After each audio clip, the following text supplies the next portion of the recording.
बिस्मिल्लाहिर्रहमानिर्रहीम। अस्सलाम वालेकुम बच्चों। आज हम बायोमोलिक्यूल्स में एक और बायोमोलिक्यूल डिस्कस करेंगे, न्यूक्लिक एसिड। इससे पहले हमने विटामिन, कार्बोहाइड्रेट, प्रोटीन, लिपिड्स वगैरह पे बात कर ली, वो हमने डिस्कस कर लिया। आज का जो हमारा टॉपिक है वो है बायोमोलिक्यूल में न्यूक्लिक एसिड। तो न्यूक्लिक एसिड के बारे में आज हम डिस्कस कर लेंगे। तो ये क्या होते हैं? मैक्रोमोलिक्यूल्स होते हैं। क्या होते हैं? न्यूक्लिक एसिड मैक्रोमोलिक्यूल्स होते हैं, यानी पॉलीमर होते हैं, यानी बहुत सारे मोनोन्यूक्लियोटाइड, बहुत सारे मोनोमर आपस में मिलकर एक बड़ा पॉलीमर बनाते हैं। तो न्यूक्लिक एसिड भी क्या है? पॉलीमर है, यानी मैक्रोमोलिक्यूल है। बायोमोलिक्यूल तो है ही। तो जरा देखिए, इसका जो मोनोमर है वो क्या है? न्यूक्लियोटाइड है। कौन सा है इसका मोनोमर? न्यूक्लियोटाइड। तो ये इसका मोनोमर है। अब तो देखिए, इसमें एलिमेंट्स कौन कौन से होंगे? इसमें होंगे कार्बन, हाइड्रोजन, ऑक्सीजन, नाइट्रोजन और फास्फोरस। ये इसके अंदर एलिमेंट्स पाए जाते हैं। किसमें? न्यूक्लिक एसिड में। इसको अच्छी तरह आप ध्यान में रखिएगा। न्यूक्लिक एसिड के जो एलिमेंट्स है वो ये हैं: कार्बन, हाइड्रोजन, ऑक्सीजन, नाइट्रोजन और फास्फोरस। इसके लोकेशन देख लीजिए। न्यूक्लिक एसिड कहाँ पाया जाता है? तो देखें, ये आपके पास सेल है, सेल के अंदर न्यूक्लियस है, न्यूक्लियस के अंदर क्या है? न्यूक्लियोप्लाज्म है, न्यूक्लियोप्लाज्म के अंदर क्या होता है? न्यूक्लिक एसिड होता है। तो ये इसकी लोकेशन है सेल के अंदर। तो जरा देखिए, इसमें क्या होता है? न्यूक्लिक एसिड पे डीएनए होता है, ठीक है। न्यूक्लिक एसिड डीएनए, दो हिस्सों पर मुश्तमिल होता है, डीएनए और आरएनए। आरएनए साइटोप्लाज्म में पाया जाता है, वो भी हम डिस्कस करेंगे।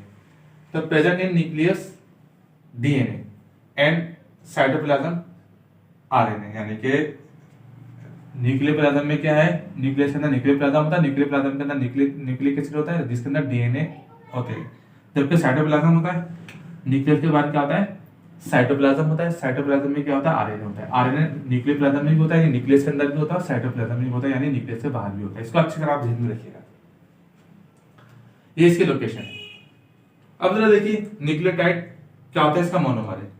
अब जरा देखिए, इसका जो स्ट्रक्चर होता है वो स्ट्रक्चर भी जरा देख लीजिए। इसका स्ट्रक्चर किस तरीके का होगा वो भी जरा देख लीजिए। इस तरीके का होगा इसका स्ट्रक्चर। इसका स्ट्रक्चर जो होगा वो समझ लीजिए इस तरीके का होगा। तो 5 क्या होंगे? कार्बन एटम होंगे। 1 2 3 4 5, ठीक है।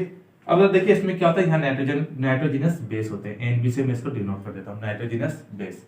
जबकि इसका फॉस्फेट, इसमें क्या होते हैं? फॉस्फेट ग्रुप होता है, इस तरीके का। तो ये सारी बातें आप ध्यान में रखिएगा। ये सारी बातें क्या होंगी? आप ध्यान में रखिएगा। अब जरा देखिए, नाइट्रोजनस जो बेस होता है, जो नाइट्रोजन बेस जिसको हम कहते हैं, उसके दो हिस्से होते हैं। एक कहलाता है प्यूरिन, एक क्या कहलाता है? प्यूरिन। दूसरा क्या कहलाता है? पैरामाइडिन। दूसरा क्या कहलाता है? पैरामाइडिन। तो इसको अच्छी तरह से ध्यान में रखिएगा।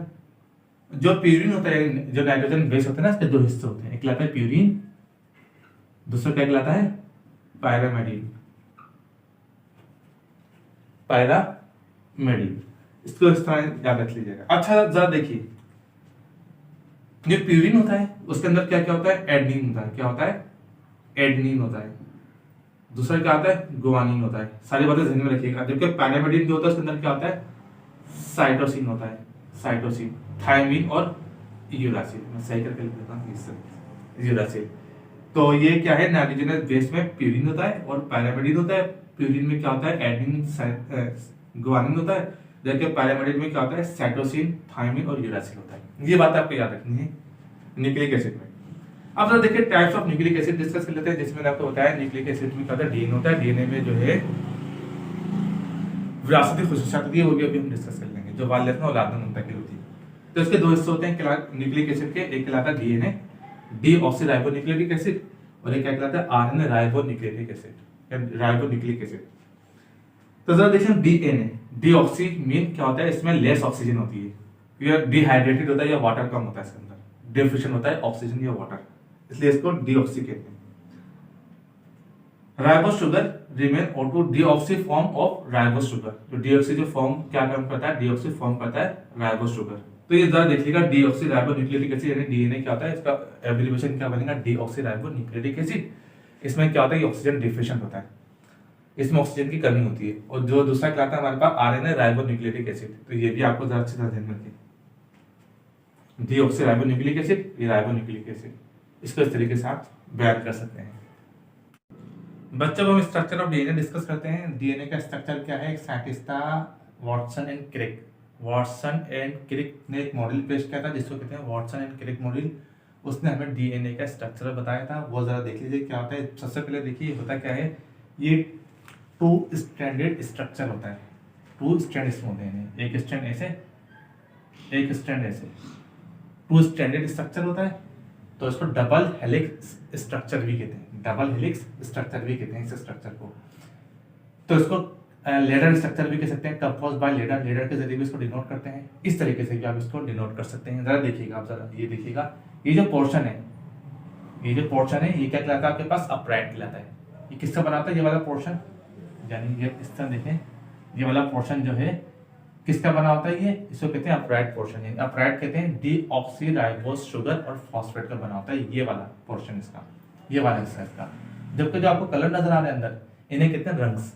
कभी एमसीक्यूज वगैरह में आ जाए तो पता होना चाहिए रंग्स, तो किसके बने होते हैं, नाइट्रोजनस बेसिस के बने होते हैं ये रंग्स। अगर ये कहेंगे तो ये क्या कहलाएगा, अपराइट स्ट्रक्चर, ये क्या कहलाएगा, अंदर वाला रंग्स। इस तरीके से आप इसको भी देख सकते हैं, ये अपराइट स्ट्रक्चर जो अंदर है क्या कहलाएंगे, रंग्स, देख लीजिएगा। तो जरा देखिए ये क्या होता है, किसके बना होता है, ये एडेनिन, थायमिन, साइटोसिन और ग्वानिन होते हैं। एडेनिन, थायमिन, साइटोसिन और ग्वानिन, एडेनिन थायमिन के साथ डबल बॉन्ड बनाएगा और साइटोसिन ग्वानिन के साथ ट्रिपल बॉन्ड बनाएगा। ये भी आप देखिएगा, इसका चित्रण नोट कीजिएगा, कॉपी पेंसिल लेके बैठे तमाम बातें नोट करें। तो ये था डीएनए का आपके पास स्ट्रक्चर, डबल हेलिक्स स्ट्रक्चर होता है। ये क्या कहलाता है, अपराइट डीऑक्सीफॉस्फेट, डीऑक्सीराइबोस शुगर और फॉस्फेट का बना होता है। जो अंदर वाला हिस्सा होता है क्या कहलाता है, पोर्शन रंग्स कहलाता है। ये नाइट्रोजनस बेसिस का बना होता है, एडेनिन, थायमिन, साइटोसिन और ग्वानिन इसका बना होता है। इसको अच्छी तरह ध्यान में रखिएगा।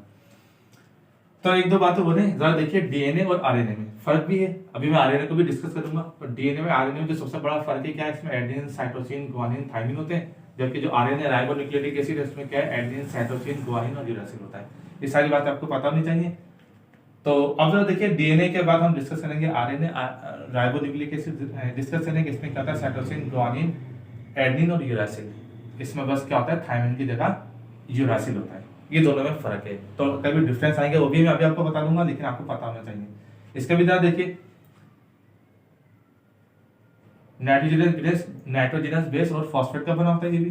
तो फंक्शन ऑफ, जरा देखिए इसका आरएनए क्या होता है, डीएनए डबल स्ट्रैंडेड स्ट्रक्चर होता है, इसका क्या होता है, सिंगल स्ट्रैंडेड स्ट्रक्चर। इस तरीके का आप देखें, आरएनए का जो स्ट्रक्चर होता है वो क्या होता है, सिंगल स्ट्रैंडेड स्ट्रक्चर होता है। दोनों में ये फर्क है, इसका डबल स्ट्रैंडेड डीएनए का, आरएनए का क्या सिंगल स्ट्रैंडेड स्ट्रक्चर आ जाता है। इसमें क्या होता है, जैसे मैंने बताया साइटोसिन, ग्वानिन, एडेनिन और यूरासिल होता है। डीएनए में क्या होता है, थायमिन होता है यूरासिल की जगह। तो ये जरा देखिएगा, इसका स्ट्रक्चर है ना, इसका फंक्शन ऑफ आरएनए भी जरा देख लेते हैं। सेलुलर प्रोटीन सिंथेसाइज, यानी कि सेलुलर प्रोटीन को सिंथेसाइज करता है आरएनए। टाइप्स ऑफ आरएनए जरा देखिए, टाइप्स ऑफ आरएनए में जरा देखिए क्या है। पहला टाइप्स इसकी mRNA, tRNA, small t small m, mRNA, mRNA, tRNA और ये क्या कहलाता है, आरआरएनए। कह लीजिए इसको एमआरएनए, टीआरएनए और ये क्या कहलाता है, आरआरएनए। तो इसका स्ट्रक्चर है, इनके फंक्शन भी जरा देखिए। पहले डीएनए का फंक्शन देख लेते हैं हम। डीएनए क्या है, जेनेटिक मटेरियल है। क्या है, जेनेटिक मटेरियल है जो वालिदैन से खुसूसियात को लाद मुंतकिल करता है। तो कौन सी खुसूसियात, विरासती खुसूसियात। तो डीएनए मैन्युफैक्चर प्रोटीन्स, डीएनए क्या काम करता है, प्रोटीन्स को मैन्युफैक्चर करता है। एंजाइम्स और हार्मोन्स वगैरह भी वो प्रोटीन्स हो सकते हैं। डीएनए कहाँ पाया जाता है, न्यूक्लियस के अंदर पाया जाता है। जबकि आरएनए क्या होता है, न्यूक्लियस के अंदर भी पाया जाता है और साइटोप्लाज्म में भी पाया जाता है। यानी न्यूक्लियस के अंदर भी पाया जाता है और न्यूक्लियस के बाहर भी पाया जाता है। ये दोनों में डिफरेंसेस अगर आ जाए तो बता दीजिएगा। जैसे आप पूछ लें कोई से भी 5 डिफरेंसेस है, 4 डिफरेंसेस लिखे तो आप इस तरह बता सकते हैं, 3 भी कह सकते हैं। तो क्या है, डीएनए क्या है, डीऑक्सीराइबोन्यूक्लिक एसिड है। आरएनए क्या है, राइबोन्यूक्लिक एसिड है। डीएनए क्या होता है, इसमें एडेनिन, ग्वानिन, थायमिन, साइटोसिन होता है। जबकि आरएनए में क्या होता है, एडेनिन, ग्वानिन, थायमिन, यूरासिल होता है। एडेनिन, ग्वानिन, साइटोसिन और यूरासिल होता है। इस तरीके से डीएनए कहाँ पाया जाता है, न्यूक्लियस के अंदर पाया जाता है। जबकि आरएनए न्यूक्लियस के अंदर ही पाया जाता है और न्यूक्लियस के बाहर यानी साइटोप्लाज्म में भी पाया जाता है। इस तरीके से एक और देख लें, जिससे डीएनए का स्ट्रक्चर क्या होता है, डबल हेलिक्स स्ट्रक्चर होता है। और इसका क्या होता है, single helix, single stranded structure भी कहते हैं आरएनए का। इसका डीएनए का क्या होता है, डबल हेलिक्स स्ट्रक्चर होता है। जबकि आरएनए का क्या होता है, सिंगल हेलिक्स स्ट्रक्चर होता है, स्प्रिंग टाइप। इस तरीके से आप क्या कर सकते हैं, इनमें डिफरेंसेस वगैरह भी बयान कर सकते हैं। और भी सारा देख लें इसके अंदर, जैसे आरएनए की टाइप्स होती है, एमआरएनए, टीआरएनए, आरआरएनए, डीएनए की कोई टाइप नहीं होती। तो ये था आरएनए और डीएनए के बारे में लेक्चर।